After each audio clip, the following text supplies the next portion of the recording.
Olá, meus amigos, minha boa tarde a todos, minhas saudações a todos os que nos assistem. Neste vídeo eu trato do tema tutela de evidência, parte 2, em que a abordagem se dá em relação à concessão e a algumas formas de tutelas de evidência específicas previstas no CPC. Os temas estão no artigo 311, no seu parágrafo único, e também nos artigos 562, 678 e 701, todos do CPC de 2015. Sempre lembrando que, além do vídeo, nós também temos aqui a postagem da sinopse, o roteiro do que falamos aqui, que pode ser acessado através do link que aparece na parte descritiva, e é algo muito útil, né, para aqueles que nos acompanham aqui através do vídeo. Começo então falando, meus amigos, sobre a tutela de evidência na parte que diz respeito à sua concessão. E concessão aqui num primeiro momento acerca da liminar. Quando nós falamos em concessão liminar de tutela de evidência, aí nós vamos restringir o sentido àquela liminar inaudita altera parte, ou seja, aquela liminar que o juiz concede sem ouvir, ou pelo menos sem facultar antes o direito de a parte contrária se manifestar sobre o pedido. E pela regra do parágrafo único do artigo 311, é possível a concessão de liminar inaudita altera parte nos casos dos incisos 2 e 3 do mesmo artigo 311. Quais são os incisos? O que diz ali nos incisos, então, 2 e 3, em que é possível a concessão da liminar inaudita altera parte? Tutela de evidência quando as alegações de fato puderem ser comprovadas apenas documentalmente e houver tese firmada em julgamento de casos repetitivos ou em súmula vinculante. Isso é o que diz o inciso 2 do artigo 311. A gente já explicou essas situações de cada um dos incisos, né? Do 1, do 2, do 3 e do 4, das hipóteses neles tratadas, no vídeo anterior, no vídeo Tutela de Evidência, parte 1. Então aqui eu não vou me deter em novamente explicar, porque já está tudo bem delineado em termos de explicação no vídeo anterior. Basta acessá-lo para o nosso público poder entender direitinho do que se trata. Então, o inciso 2, quando as alegações de fato puderem ser comprovadas documentalmente e a tese invocada ela já tiver guarida através de julgamento de casos repetitivos ou em súmula vinculante. Esta é a primeira hipótese que se pode conceder liminar. E a segunda, quando se tratar de pedido rei persecutório, essa do inciso 3, né? Quando se tratar de pedido rei persecutório fundado em prova documental adequada, que vem a ser o contrato de depósito, caso em que será decretada, então, a ordem de entrega do objeto custodiado sob pena de cominação de multa em desfavor do possuidor que eventualmente se negue a restituir o bem custodiado ao verdadeiro proprietário. Então, essas duas hipóteses, como eu disse, já estão bem explicadas no vídeo anterior. E nestes dois casos, a prova documental esvazia a possibilidade de qualquer controvérsia em relação aos fatos e não há também controvérsia no aspecto relacionado ao direito invocado. Então, se não há possibilidade se a prova documental ela esvazia qualquer discussão sobre os fatos e não há controvérsia sobre o direito invocado, o juiz pode conceder, então, a liminar inaudita altera parte, e concedendo assim a tutela de evidência nos incisos 2 e 3 do artigo 311. Não vai ser possível a liminar inaudita altera parte nos incisos 1 e 4 do mesmo artigo 311. O inciso 1 fala na hipótese de tutela de evidência quando ficar caracterizado o abuso do direito de defesa ou o manifesto propósito protelatório da parte contrária, né?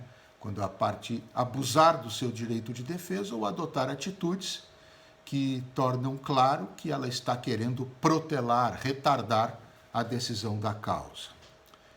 E no inciso 4, quando a petição inicial for instruída com prova documental suficiente dos fatos constitutivos do direito do autor, a que o réu não opõe a prova capaz de gerar dúvida razoável. Esses dois incisos também já estão devidamente explicados no vídeo anterior, no Tutela de Evidência, parte 1. O que acontece? Por que aqui, então, não se pode conceder liminar inaudita altera parte? Aqui a parte contrária, então, ela tem sempre o direito de ser ouvida antes, quando o pedido se basear no inciso 1 ou no inciso 4 do artigo 311. É o que a gente chama de liminar adversários auditos, ou seja, com a oitiva preliminar da parte adversária. No caso do inciso 1, a parte contrária tem o direito. Por que ela tem que ser ouvida antes? Porque ela tem o direito de tentar justificar o porquê de eventual situação que poderia, em tese, caracterizar o seu abuso do direito de defesa ou o seu propósito protelatório. Ela tem o direito de demonstrar que não está abusando do direito de defesa ou que não está querendo protelar, e sim que aquilo tem uma razão plausível para ser pedido, para ser requerido, enfim. E quanto ao inciso 4, ele meio que fala por si próprio, né? A parte contrária tem o direito de produzir prova capaz de gerar uma dúvida razoável no juiz, porque o inciso 4 diz exatamente isso, né?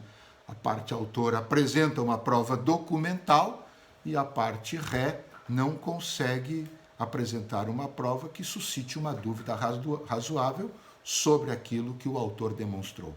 Então está evidente que, primeiro, nós temos que ouvir a parte contrária, quando o pedido é baseado no inciso 4, para dar-lhe a chance de produzir essa prova que possa gerar a dúvida razoável no órgão julgador. Tá? Então, recapitulando, né, a liminar ela é possível quando o pedido de tutela de evidência, liminar inaudita altera parte, é o que eu falo aqui.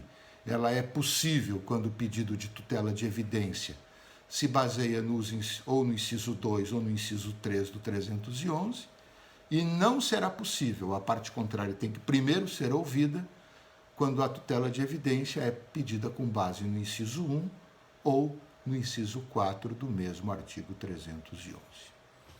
Qual é o momento que pode ser concedida a tutela de evidência? A rigor, a qualquer momento no transcurso do processo, quando o direito da parte autora, que o pede, se tornar um direito inequívoco, um direito não digo inequívoco, né, mas com um altíssimo grau de certeza, que é o que caracteriza a evidência, né? Aquela altíssima carga de probabilidade de que realmente a parte que o pede tenha razão. Sempre lembrando que quando se tratar do inciso 1 ou do inciso 4, não cabe concessão de liminar inaudita altera parte. Então, sempre no caso do inciso 1 e do inciso 4, a parte contrária tem que primeiro ser ouvida, como mencionamos acima. E um detalhe importante, né, tem-se entendido que cabe, inclusive, a tutela de evidência em grau recursal. Neste caso, ela vai ser concedida pelo órgão do tribunal encarregado do julgamento do próprio recurso. Qual a diferença, meus amigos, entre tutela de evidência e julgamento antecipado do mérito? O julgamento antecipado do mérito é aquele previsto lá nos artigos 355 e 356 do CPC 15. Qual a diferença entre tutela de evidência e julgamento antecipado do mérito? Na tutela de evidência, né, apesar de a decisão reconhecer a evidência do direito reclamado pelo autor, esse altíssimo grau de certeza, né, essa probabilidade altamente presente, o processo precisa seguir depois da concessão da tutela de evidência. O processo tem prosseguimento e, no momento oportuno, lá na frente, vai haver uma decisão de mérito, confirmando, modificando ou revogando a tutela de evidência concedida lá atrás. Então, é preciso, depois da tutela de evidência, que o processo avance até os seus ulteriores termos, até as suas fases posteriores, até se chegar a uma decisão de mérito que poderá, o quê? Confirmar a tutela de evidência lá atrás concedida, o que é o normal, poderá modificá-la ou poderá mesmo revogá-la se no curso da instrução tiver ocorrido alguma prova que assim o recomende. No julgamento antecipado do mérito, aquele instituto previsto ali nos artigos 355 e 356 do CPC 15, a própria decisão nestas duas, nesta hipótese, né, do julgamento antecipado do mérito, a própria decisão já é o julgamento do mérito. Ela resolve total ou parcialmente a causa, conforme se enquadre no 355 ou no 356, julgamento de mérito total ou julgamento de mérito parcial. Ela resolve total ou parcialmente a causa sem uma decisão posterior que vá definir o mérito, que é resolvido a título de antecipação do mérito, de julgamento antecipado do mérito. Então, quando nós temos julgamento antecipado do mérito do 355 ou do 356, daquilo que for julgado a título de antecipação do mérito, nós teremos já a decisão definitiva. Não haverá, a exemplo do que acontece na tutela de evidência, uma decisão posterior. É a decisão, o julgamento antecipado do mérito e ponto final. Essa já é a decisão definitiva. Falo agora, meus amigos, acerca de algumas espécies de tutela de evidência, que a gente chama de tutelas de evidência específicas, previstas em relação a 3 tipos de ações no Código de Processo Civil, no CPC 15. A primeira delas está tratada lá no artigo 562, tutela de evidência em ação possessória. Então, ela vai caber no caso de ação que vise a manutenção da posse contra um ato turbatório, contra uma turbação de alguém, sempre lembrando que a turbação ela é uma ameaça contra a posse, ela não chega a ser um ato concreto contra a posse, ela é uma ameaça, não é um ato concreto de desapossamento, ela é uma ameaça que alguém sofre na posse que exerce sobre um determinado bem. Então, cabe a tutela de evidência em manutenção de posse, ação de manutenção de posse, que se dá contra a turbação, ou cabe também em ação de reintegração de posse, que se dá contra o esbulho. O esbulho já não é mais a simples ameaça de desapossamento, é realmente a perda da posse por um ato ilegal praticado pela pessoa do esbulhador. Então, nestes casos, tanto de manutenção de posse contra a turbação, contra a ameaça da posse, quanto em reintegração de posse contra esbulho, né? Contra aquela posse que se perdeu em função de um ato ilegal do esbulhador, se a petição inicial ela estiver devidamente instruída, a tutela de evidência é deferida de forma liminar, inaudita, altera parte. Regra do 562, como eu disse. Não haverá liminar, inaudita, altera parte contra a pessoa jurídica de direito público, em função da presunção de legalidade dos atos administrativos. Então, o não cabimento de liminar, inaudita, altera parte contra pessoa jurídica de direito público, né, a União, Estado, município, suas autarquias, etc., é prevista no parágrafo único do artigo 562. Tá? Então, se a petição inicial, numa ação possessória, ela estiver devidamente instruída, o juiz pode determinar a liminar inaudita altera parte. Até estava me esquecendo de uma parte. Se por acaso ela não tiver suficientemente instruída, que ela vier sem uma instrução suficiente, o juiz ainda pode determinar a realização de audiência de justificação e, para isso, deve citar o réu para, querendo comparecer a essa audiência de justificação, onde a parte autora pode daí complementar a prova anexa à petição inicial através de prova oral nesta audiência de justificação.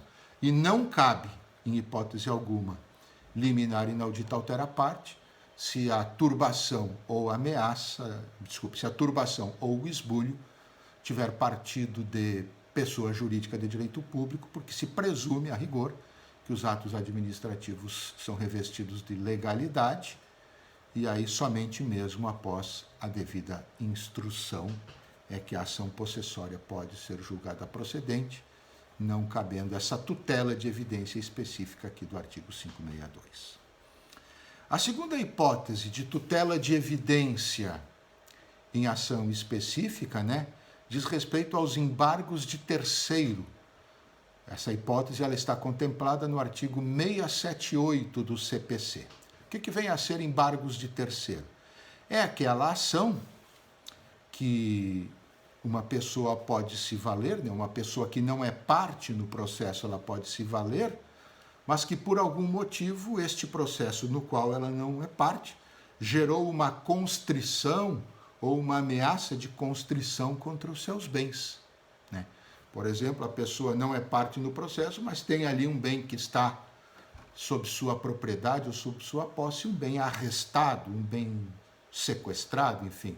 Quando existe essa possibilidade, então, de uma pessoa não estando situada como parte do processo, mas podendo sofrer sobre seus bens alguma constrição, ou efetivamente sofrendo essa constrição, a ação que essa pessoa tem para tentar resolver o seu problema chama-se embargos de terceiro. E aí o que diz lá a parte do Código que trata desta possibilidade de tutela de evidência? Será a tutela de evidência determinada quando o embargante requerer, está previsto no artigo 677, e o juiz reconhecer de plano o seu domínio, o domínio do embargante ou a posse dele sobre o bem objeto do litígio. Então, o embargante, o terceiro embargante, ele entra com o pedido de embargos, diz, olha, esse bem que está sendo constritado, ele não é do fulano, ele é meu, ele está comigo, ele é um bem que está sob minha propriedade ou sob minha posse. Então, vocês estão fazendo errado, vocês estão tirando um bem que é meu para pagar a dívida de outro. E aí, o que acontece? Se, por acaso, ficar comprovado e o juiz reconheça que este domínio ou a posse sobre esse bem realmente é do embargante, ele então concede a tutela de evidência. Para que vai servir essa tutela? Para suspender a medida constritiva sobre o bem, então se foi um sequestro, se foi um arresto, enfim, a medida constritiva que se determinou sobre esse bem, e para determinar a manutenção ou a reintegração provisória do embargante na posse daquele bem que lhe pertence ou do qual ele tinha a posse antes da constrição.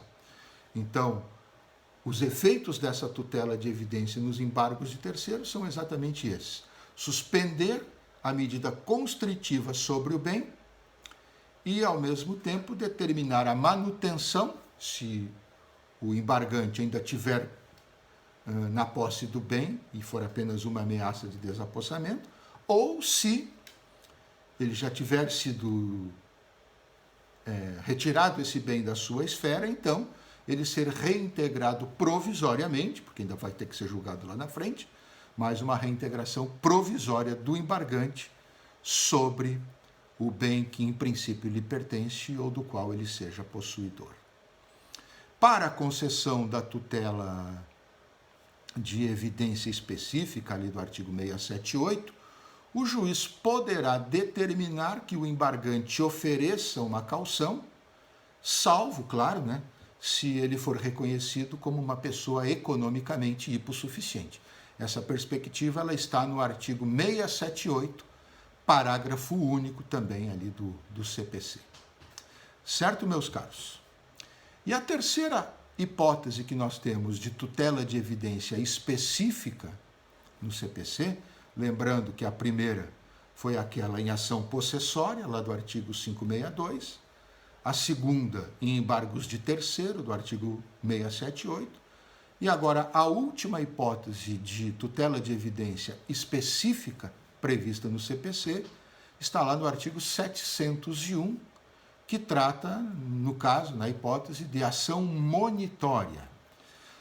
Ação monitória, para quem não se lembra, não está recordando, ação monitória é aquela utilizada por um determinado credor, baseado em uma prova escrita que não tem a eficácia de título executivo, para ele poder, esse credor, poder exigir do devedor uma obrigação de pagar, uma obrigação de dar, uma obrigação de fazer ou de não fazer algo.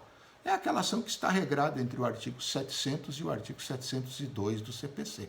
Então, é quando o credor ele sabe do seu crédito, ele tem uma prova escrita desse crédito, mas essa prova escrita não é título executivo. Então, ele lança a mão da ação monitória para, então, com a ação monitória, com o seu acolhimento, poder exigir do devedor que o devedor cumpra uma obrigação de pagar alguma coisa, de dar, de entregar alguma coisa, de fazer algo ou de não fazer algo. Então, neste caso, né, o artigo 701, no caso da ação monitória, ele nos diz que, sendo evidente, então, o direito do autor, o juiz expede mandado para que o réu pague, entregue, faça ou não faça algo. Se o juiz se convence que o direito do autor de uma ação monitória é um direito evidente, então o juiz pode, de plano, determinar a expedição de um mandado para que o réu, para que o requerido pague algo, para que ele entregue, para que ele faça ou para que ele deixe de fazer algo. Isso está lá no artigo 701 do CPC 15. O juiz concede, então, ao réu 15 dias para o cumprimento dessa determinação, de pagar, de entregar, de fazer ou de não fazer algo, e fixa em 5% sobre o valor da causa os honorários do advogado. Isso tudo está no artigo 701 do CPC número 15. São as três formas específicas, então, de tutela de evidência previstas no CPC. 562, em ação possessória, 678, em embargos de terceiro, e 701, em ação monitória. Estas são, meus caros amigos, então, as principais considerações acerca da parte 2 do tema tutela de evidência. Um meu abraço a todos e até o nosso próximo vídeo.